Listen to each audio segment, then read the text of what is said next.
Picture the kind of moment that tends to stay with people, an argument that has been building for weeks finally breaking open at midnight in a kitchen too small for it, a phone call that says someone is gone, the strange handful of seconds after the body seems to understand before the mind catches up that something has gone badly wrong.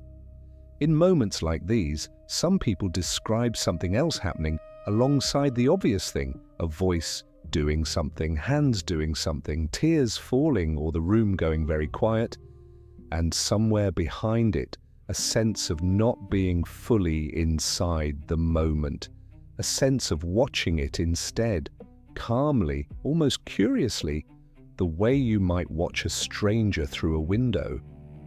Hearing the sentence as it's said, seeing the hand shake as it shakes, and a small, quiet thought arriving, oddly separate from whatever it's describing. That's interesting. Why did I say it like that? For some people, this is more than a way of saying they were upset.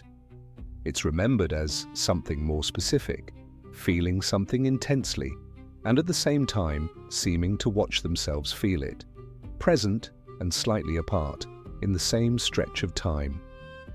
And the part that tends to stay with people afterward usually isn't that it happened at all.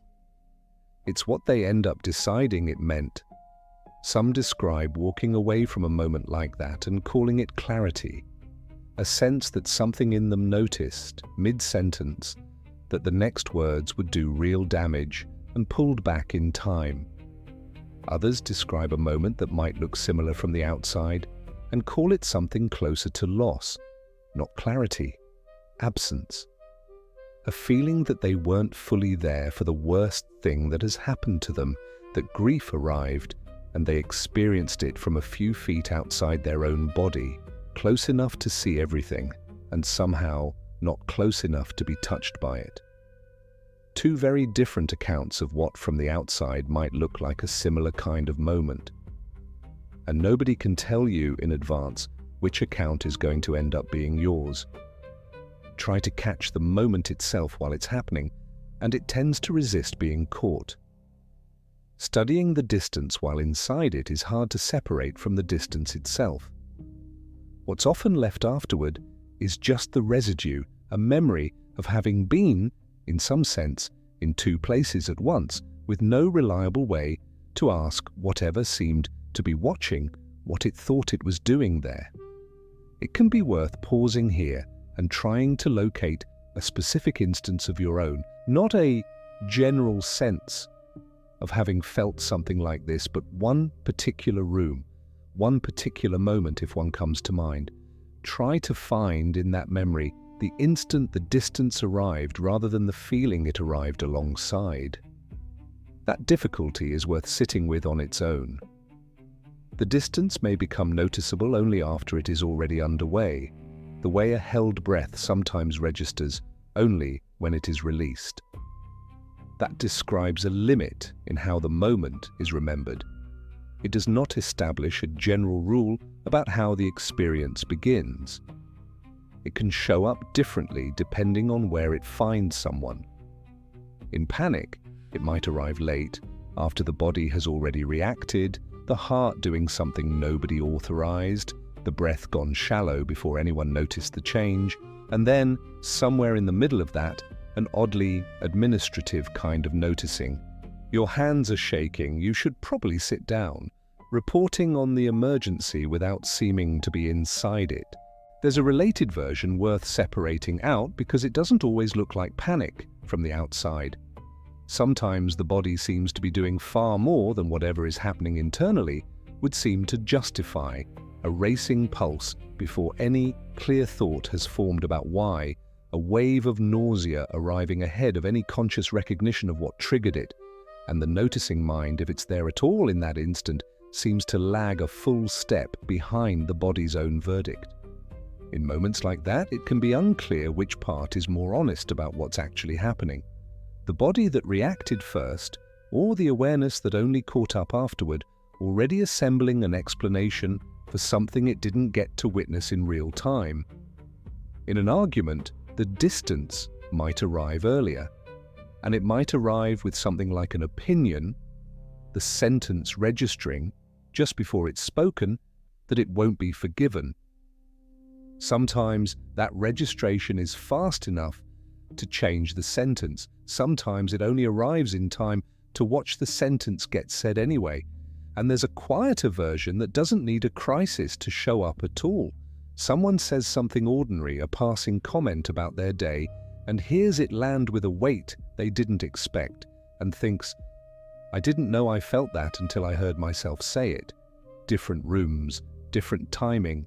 In each of them, something like an awareness of the reaction appears to run alongside the reaction itself. Whether that's one experience taking different forms, or several different experiences that simply feel related to each other, isn't something a single description can settle. And it isn't necessarily consistent within one person either.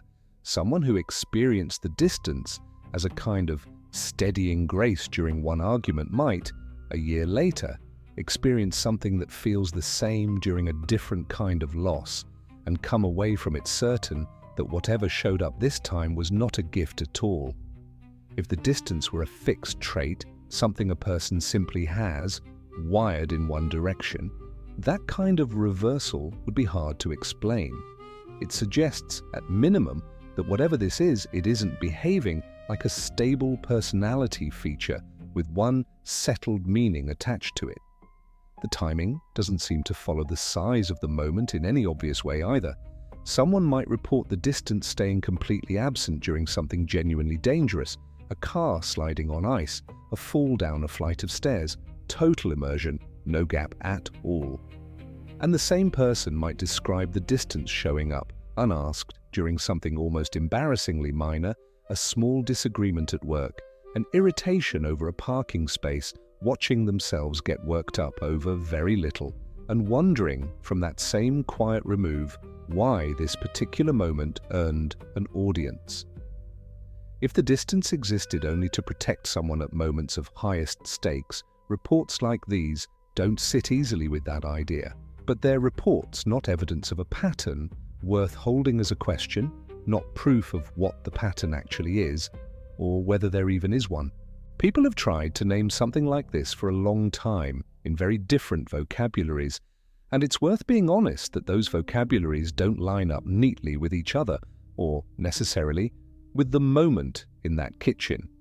Marcus Aurelius records an exercise of imagining earthly affairs seen from a higher place, assemblies, armies, marriages, births, deaths, and courts, all held inside one wider view. It is a deliberate philosophical exercise in perspective, not an involuntary sensation arriving in the middle of panic or an argument. The resemblance is worth noticing. It should not be treated as identity. Some contemplative traditions, including certain schools within Buddhist thought, have developed practices and vocabularies around examining awareness of one's own thoughts and feelings as they arise. But Buddhist thought is not one uniform position. Its schools disagree with each other on exactly this kind of question, and reducing it to a single idea of an unmoving witness behind changing mental states would flatten real differences that deserve more care than a single video can give them. And in the early history of Western psychology, William James distinguished the I, the self, as knower, from the me, the self, as known. That distinction does not explain the kitchen moment, and it does not establish two separate systems in the mind. It simply offers one historical vocabulary for how a person can become an object of their own awareness. What can honestly be said is only this: different traditions, working independently, built different practices and different vocabularies around the general territory of watching one's own mind. Their resemblance to each other and to what happened in that kitchen is suggestive. It is not proof that they are all describing one identical experience. The vocabulary available afterward may influence how a person interprets the memory. A deliberately cultivated contemplative practice, a clinical description of detachment, and an unnamed episode in a kitchen are not automatically the same experience, even when some of their language overlaps. One framework may emphasize discipline, another may emphasize distress or impairment. But no framework, through its label alone, establishes what happened in one particular case. The name can shape the story told afterward. It cannot settle the nature of the event. This felt observing distance is different from other ways a mind can seem to turn against itself. It isn't a hidden force acting through someone, quietly steering what they do while they believe they're choosing freely. That's a different kind of trouble entirely, closer to being driven than being watched. And it isn't a verdict either. There's no sense of a tribunal weighing what was done against what should have been done, arriving at a judgment of guilt. What's being described here is neither of those. It's quieter than both, and in some ways harder to place because the impression it leaves behind doesn't come with an explanation attached. Nothing about it seems to be pushing toward a particular action. Nothing about it seems to be accusing anyone of a particular failure.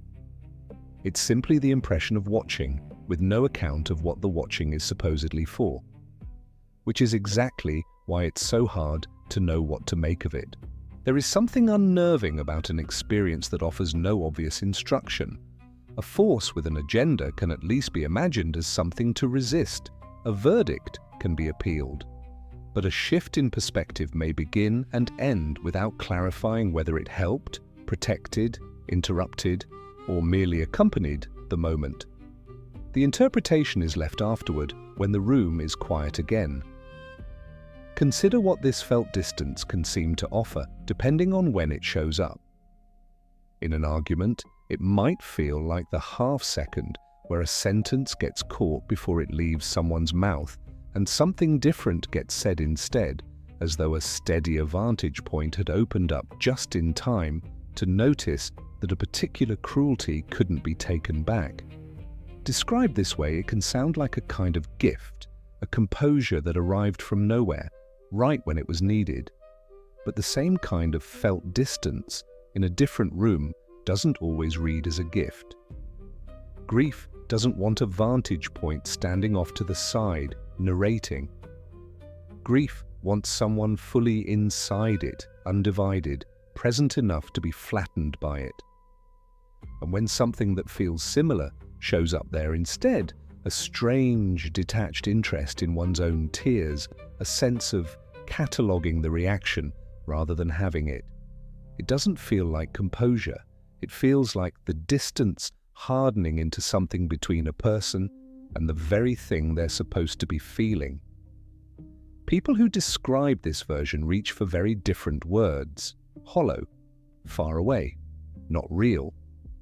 As though the funeral were happening to someone standing nearby instead of to them. Experiences that sound related on the surface can feel like relief in one room and dread in another. The surrounding context may help explain that contrast, but the resemblance does not prove that the same mechanism occurred in both.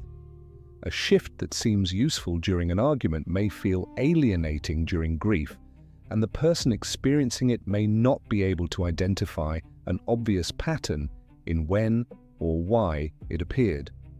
There's a temptation, once this pattern gets noticed, to sort it, to build a private rule that composure is the healthy version and hollowness is the damaged one, so the difference could be known in the moment itself.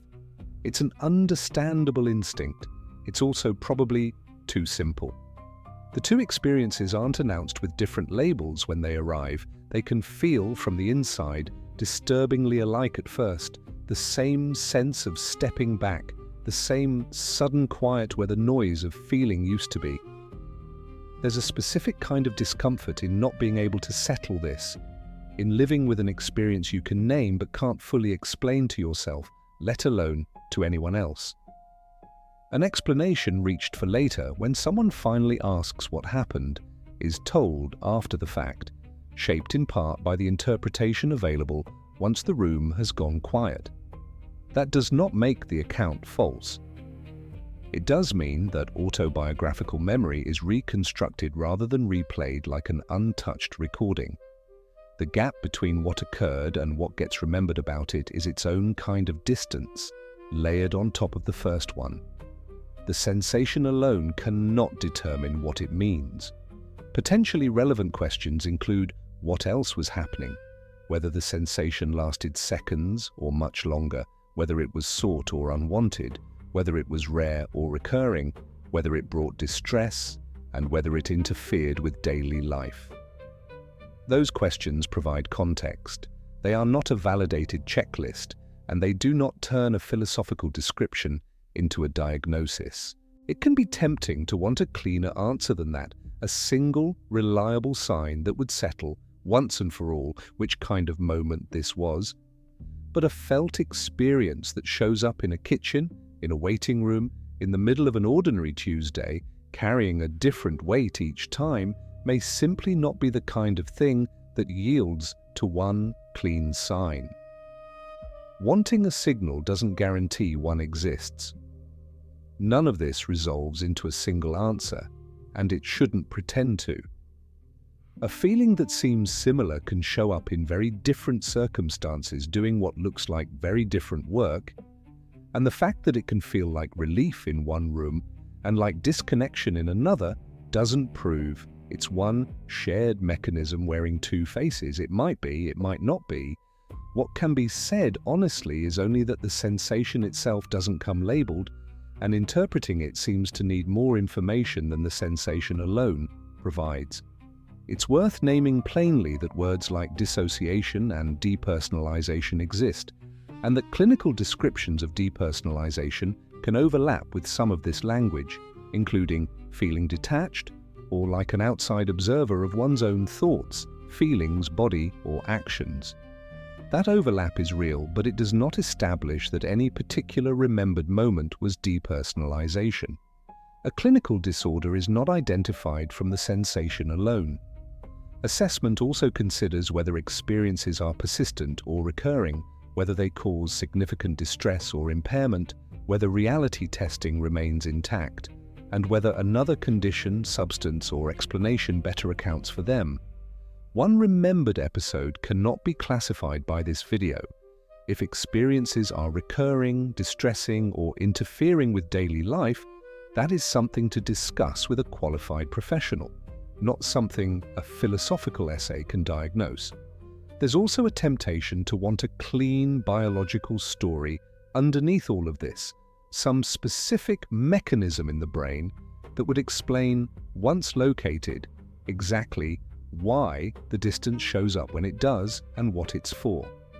That kind of explanation may exist in some partial form in research this video hasn't reviewed and isn't in a position to summarize responsibly, but even a real biological mechanism wouldn't, on its own, answer the question that actually matters to the person standing in the kitchen, whether what happened to them was closer to clarity or closer to loss.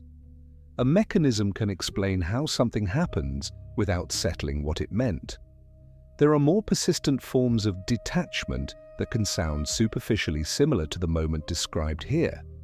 Someone feeling chronically removed from arguments, grief, or ordinary life, able to describe emotions without feeling fully present in them. Similar language does not make a single midnight episode an early stage of the same condition. It only explains why persistence, distress, and impact cannot be responsibly evaluated from one remembered moment or from a video. Whatever it was that night, it belongs now to autobiographical memory, a record that may preserve real details while also being shaped by later recall, interpretation, and retelling. That does not cancel the question, and it does not mean every act of remembering distorts the event in a predictable way. It means the question is now being asked from some distance from the moment itself. What's available instead is smaller and maybe more honest. A way of noticing, if it happens again, that the felt observing distance doesn't come preloaded with a verdict. It isn't proof of wisdom, and it isn't proof of anything having gone wrong. It's simply an experience that occurred in a particular room, under particular conditions, and it may need far more context than itself before anyone, including the person it happened to, can say what it actually was. The kitchen empties eventually, the phone call ends, the argument runs out of words one way or another, the room goes back to being a room. What happened inside it, whether it was clarity or distance or something with no name that fits either word cleanly, isn't something that gets settled by the end of an argument or the end of a video. What is happening when you are feeling something intensely and at the same time watching yourself feel it?